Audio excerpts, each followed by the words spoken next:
नमस्कार, बहुत स्वागत है आपका खबर दिन भर आप देख रहे हैं। मैं हूं आपके साथ ऋतु ज्ञानवानी। सबसे पहले बात नीमच की करेंगे, जहां पर तेंदुए का रेस्क्यू किया गया है। 50 फीट गहरे कुएं में तेंदुआ गिर गया था। तेंदुए की आवाज से दहशत फैल गई थी। ग्रामीणों ने वन विभाग को उसकी सूचना दी थी। वन विभाग ने तेंदुए को पिंजरे में कैद किया है। जावा तहसील क्षेत्र के मोरवन गांव का ये मामला आपको बता रहे हैं।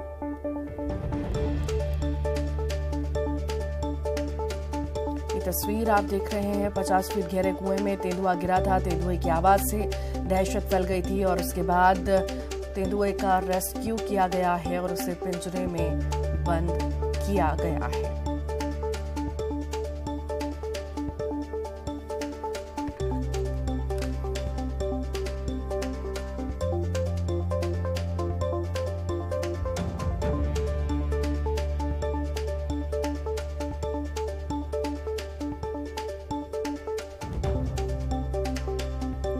नीमच में तेंदुए का रेस्क्यू किया गया है। 50 फीट गहरे कुएं में तेंदुआ गिरा है। ये तस्वीर आप देख रहे हैं। तेंदुए की आवाज से दहशत भी फैल गई। ग्रामीणों ने वन विभाग को इसकी सूचना दी, जिसके बाद वन विभाग ने तेंदुए को पिंजरे में कैद किया है। जावा तहसील क्षेत्र के मोरवन गांव का ये मामला आपको बता रहे हैं।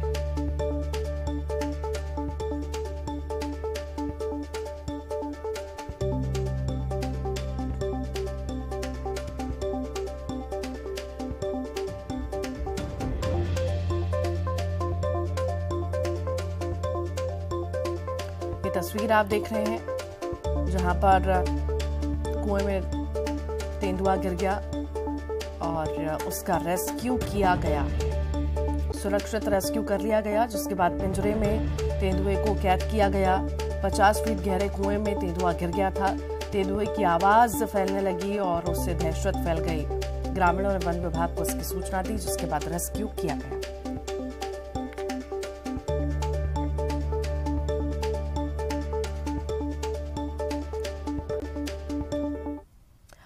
दुर्ग से बड़ी खबर है। प्लाईवुड फैक्ट्री में भीषण आग लगी है। अब तक आग नहीं बुझ पाई है। आग बुझाने में 60 से अधिक दमकल की गाड़ियों का इस्तेमाल हो चुका है। आग बुझाने के लिए कड़ी मशक्कत जारी है। बीएसपी और नगर सेना के दमकल कर्मी भी मौके पर मौजूद हैं। दुर्ग के जेवराज सिरसा चौकी क्षेत्र की यह घटना आपको बता रहे हैं।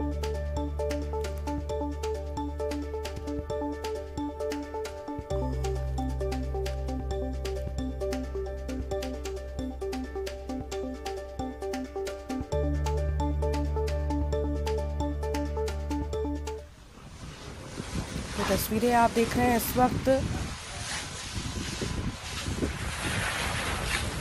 इस तरह से आग जो है लगातार बढ़ती जा रही है। ये तस्वीर इस वक्त आप देख रहे हैं दुर्ग के जेवरा की, जहां पर प्लाईवुड फैक्ट्री में भीषण आग की तस्वीर सामने आई है और देखते ही देखते आग ने विकराल रूप ले लिया और सारे सामान को अपनी चपेट में ले लिया है।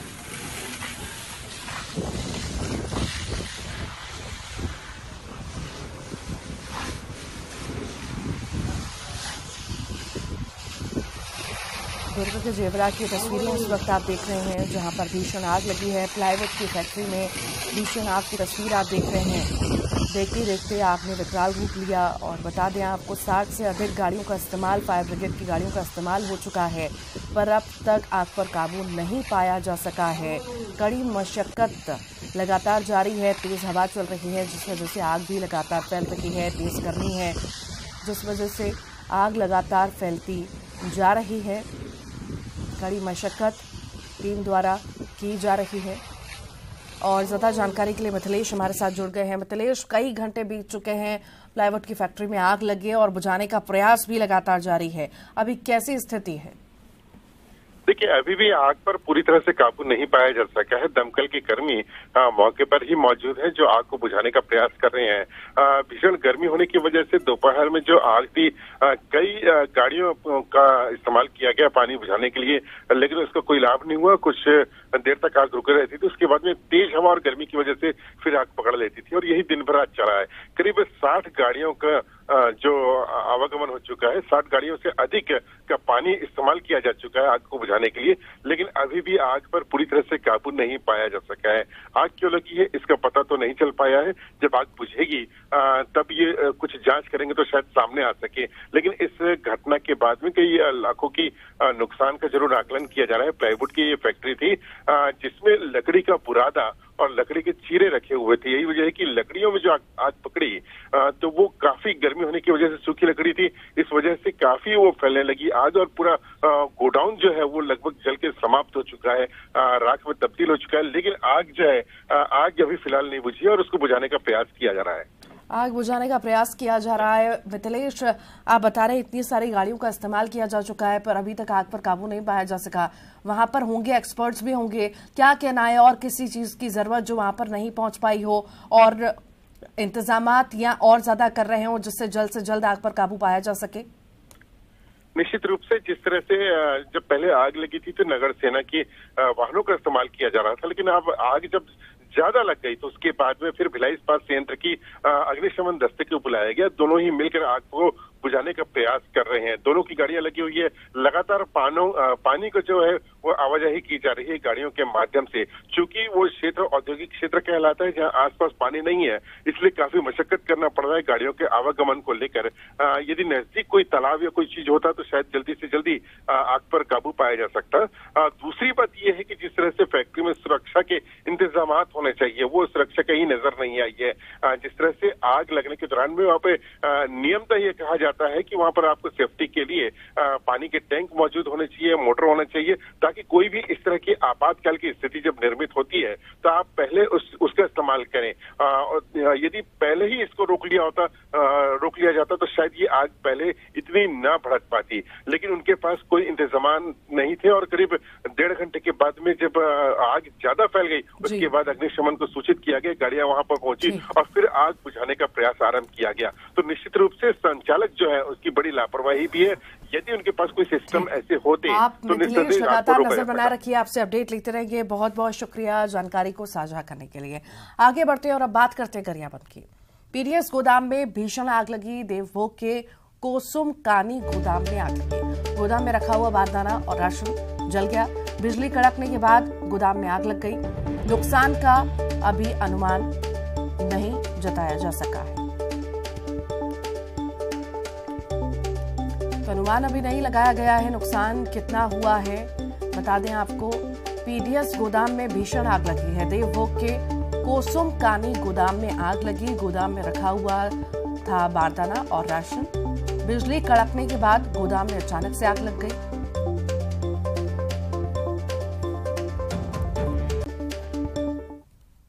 भोपाल में नगर निगम की लापरवाही सामने आई है। शहर में हादसों को न्योता दे रहे हैं सफाई वाहन। आग लगे कचरे को बीच बाजार से वाहन ले जा रहा है। बीच रोड में हादसे की आशंका बनी रहती है। बिना किसी सुरक्षा इंतजाम के कचरे को निगम कर्मी ले जा रहे हैं।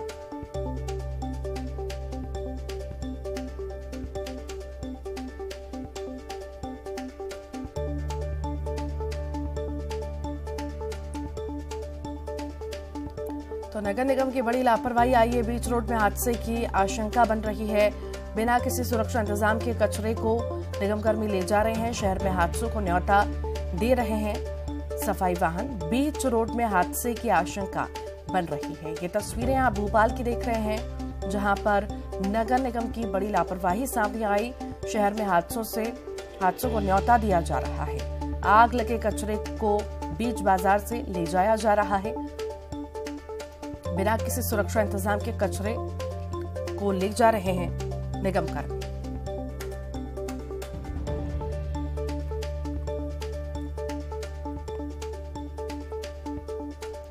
तो बड़ी लापरवाही सामने आई है नगर निगम की। ये तस्वीरें आप देख रहे हैं। ज्यादा जानकारी के लिए जितेंद्र हमारे साथ जुड़ गए हैं। जितेंद्र, बड़ी लापरवाही नगर निगम की सामने आई है, आखिर क्या कहते हैं जिम्मेदार इस पर? बिल्कुल, अगर बात करें तो नगर निगम का कचरा वाहन आप देख सकते हैं किस तरह से आगजनी को बढ़ावा देते हुए कचरा कंटेनर लेके जा रहा है, जिसमें धुआं भड़क रहा है। अगर आसपास पेट्रोल पंप है और कपड़े की दुकान है, कोई हादसा कभी भी हो सकता है। तो देख सकते हैं किस तरह से सफाई का जो वाहन है कचरे के कंटेनर को आग लगे हुए लेकर जा रहा है और ये मुख्य मार्ग नागरा बस स्टैंड का पूरा मार्ग है जहाँ पर व्यस्तम मार्ग रहता है, मगर नगर निगम की ये लापरवाही है जिससे आम लोगों को और ये बाजार को नुकसान हो सकता है। ऋतु।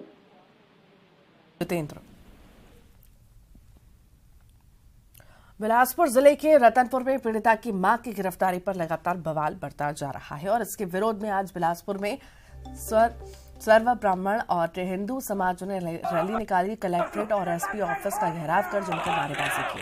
पीड़िता और उसकी मां को न्याय दिलाने की मांग की, साथ ही कार्रवाई नहीं होने पर उग्र आंदोलन की चेतावनी भी दी है। कलेक्टर से मिले पीड़िता की मां की रिहाई के आश्वासन के बाद प्रदर्शनकारी शांत हुए।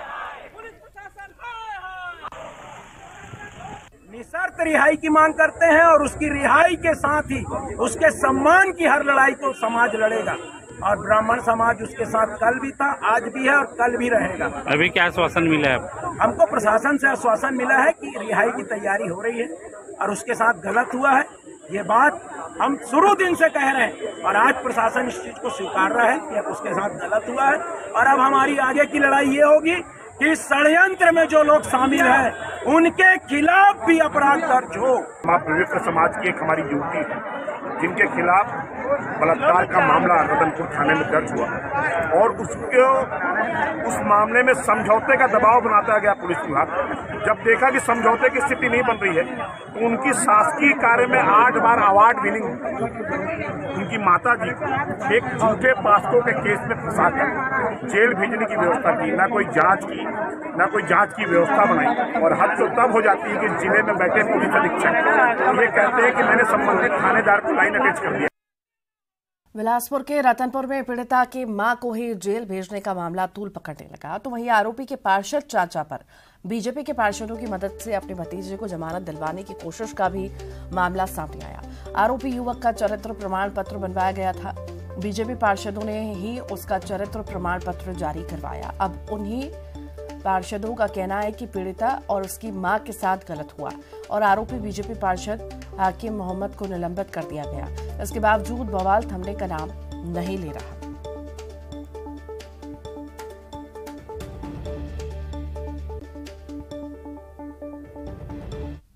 मामला भी सामने आया है और मैंने उसमें दस्तखत किया है क्योंकि देखिए मेरे जो अध्यक्ष नगर पालिका परिषद के घनश्याम राज थे उनके लेटर पैड में आया था और साथ में मैंने देखा कि उसमें हमारे उपाध्यक्ष कन्हैया यादव जी का साइन था, सभी पार्षदों का साइन था, तो मुझे उसमें साइन करना पड़ा क्योंकि मैं जब भी अगर मैं उसमें साइन नहीं करती हूँ, ऐसा भी कई बार आगे भी हुआ है, जब मैं साइन नहीं करती हूँ तो मुझे बोला जाता है कि तुम पार्टी विरोधी काम करती हो, तुम संगठन के खिलाफ जाती हो। परिषद में हमेशा ये बात उठाया जाता है जिसमें कि ये गलत है। मैं कभी परिषद में पार्टी का विरोध नहीं करती हूँ। पूर्व भी ऐसे कई मामले आए जिसमें मैंने भ्रष्टाचार का विरोध किया तो मेरे ऊपर पार्टी खिलाफ का या संगठन के खिलाफ का आरोप लगा है। शिवसेना के राज्यसभा सांसद प्रियंका चतुर्वेदी ने वित्त मंत्री को पत्र लिखा। पत्र में इंटरनेशनल क्रेडिट कार्ड और डेबिट कार्ड पर 20% टीसीएस लगाने के फैसले पर पुनर्विचार करने का अनुरोध किया। ये टीसीएस 1 जुलाई से लागू होना है।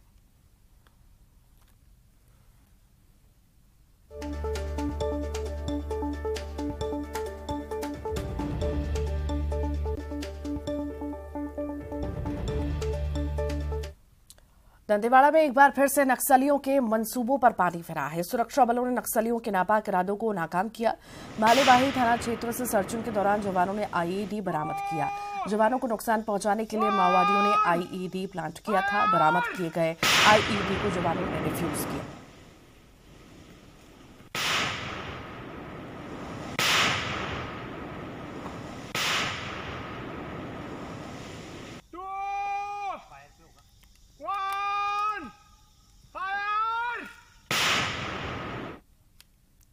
छत्तीसगढ़ में 90 दिनों की गर्मी में आधा से अधिक दिनों तक भीषण गर्मी और लू चलती है। मौसम विभाग के 11 साल के आंकड़े बताते हैं कि सबसे अधिक लू 16 दिनों तक राजनांदगांव में चलती है तो सबसे ज्यादा 48 दिनों तक गर्मी बिलासपुर में पड़ती है, जबकि जगदलपुर में सबसे कम गर्मी पड़ती है।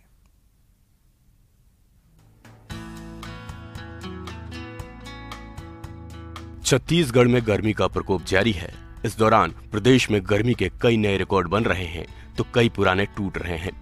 पिछले 11 वर्षों के आंकड़ों पर नजर डालें तो छत्तीसगढ़ में 90 दिनों तक गर्मी पड़ती है, जिसमें करीब 45 से 50 दिनों तक भीषण गर्मी और लू का प्रकोप देखने को मिलता है। बात करें राजनांदगांव की तो यहाँ 16 दिनों तक लू का प्रकोप रहता है, तो बिलासपुर में सबसे ज्यादा 48 दिनों तक तेज गर्मी पड़ती है, जबकि जगदलपुर में सबसे कम 10 दिनों तक गर्मी पड़ती है। वहीं राजधानी रायपुर में 45 दिनों तक गर्मी का सितम देखने को मिलता है।